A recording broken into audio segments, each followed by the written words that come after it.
قتلها قدام المحكمة وقتل نفسه، ومش بس كده، ده راح يعمل فيديو عشان يحكي فيه إنه هو الضحية وبعدها انتحر. تعالوا نشوف تفاصيل مقتل الإعلامية عبير رحال قدام المحكمة النهاردة.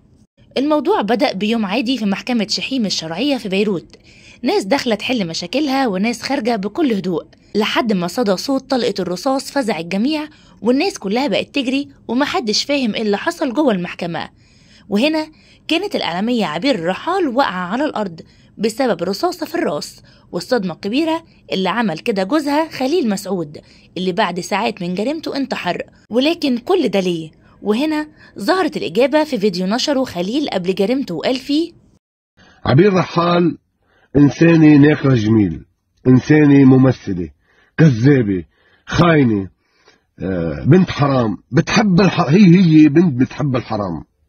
بس ينزل هذا الفيديو حيكون آخر يوم إلي وإلها، وأول ما ينزل هكون نهاية حياتي.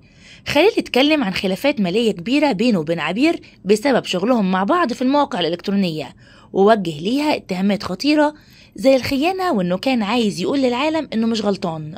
بعد ساعات من الفيديو تم العثور على جثة خليل وانتحر بنفس المسدس اللي استخدمه وقتل بيه عبير مراته.